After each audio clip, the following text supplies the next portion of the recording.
Hey there, it's Walt. I was in a clubhouse room the other day with a group of colleagues and friends, all very high performing, very successful entrepreneurs and business professionals. And we had a conversation about morning routines. And this was an impromptu conversation. None of us had gotten together and talked about a syntax or talked about our morning routines or whether we had morning routines. But what was very, very fascinating to me was that 2-1 in the room, among all of these very successful entrepreneurs, we all had morning routines. And they varied, but they didn't vary very much. Now, I stumbled onto this idea of morning routines a long time ago, long before I actually had very much depth in personal and professional development.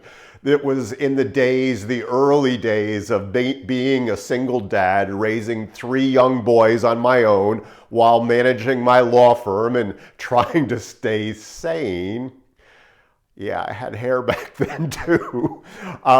I realized that when I would launch into the day, as I often would, getting up, like showering, rushing to make breakfast, get the kids out to school, get to court, do all of the stuff that we all do, that when I just launched into the day, it was disorganized chaos and mayhem for the most part.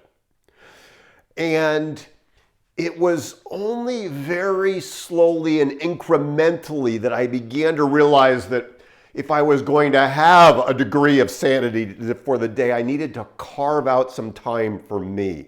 And so I began just to experiment a little bit by backing up the time and making the time that I got up earlier just a little bit, like 15 minutes. And it began to open up this little tiny space. And I thought, oh, that feels better not to be bolting out of bed into the day. And so I backed it up a little further, like to 30 minutes. And it felt even more spacious.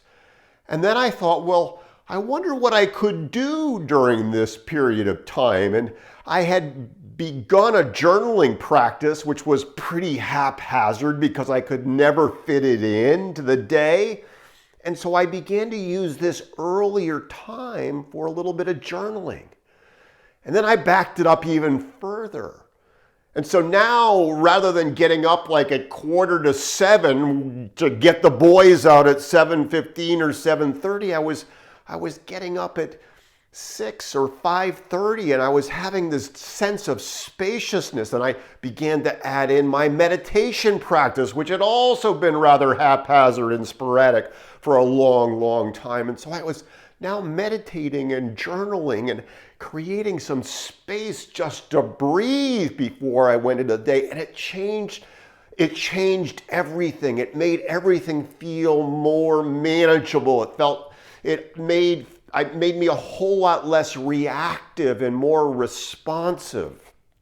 And so over the years, I began to open up even more and more space in the morning. And eventually, I began to get up at 4:30 in the morning and began to journal and to write and to reflect and then get out into the day and do some exercise and just all of that self-care stuff that's so easy to let go. I began to memorialize it, protect it, institutionalize it with this idea of a morning routine, and it made such a difference in my life. So anyway, fast forward to this conversation that I had recently with all of these colleagues and friends in the clubhouse room, and number one, every single one of them, this common element, had a morning routine. And all of them spoke about journaling and meditation and reflective writing, some of them prayer time, exercise, but carving out a piece of the day, that very first piece of the day for themselves. And it's huge. And if all of these successful people are doing it, it's like, well, maybe there's something to it. And in fact, not very long ago, I heard a colleague of ours speak about the secret to her success, and she's an extraordinarily successful 7-8 figure earner, and she said, I carve out the first 5 hours of the day for myself. And not all of us have the luxury of doing that. And I know when I was a single dad raising boys and managing a law firm, I had very little time luxury. And yet opening up even just a bit of space, an hour of space for yourself. So I was struck in this clubhouse room by the commonality and the import of this idea of morning routine. And if you have one, that's awesome. Protect it, double down on it. And if you don't, I want to invite you just to experiment like I did early on. Just experiment, begin opening up some time and protecting some time just for you. It will make a huge, huge difference in your life. Make it a great rest of the day, great rest of the week. Talk soon.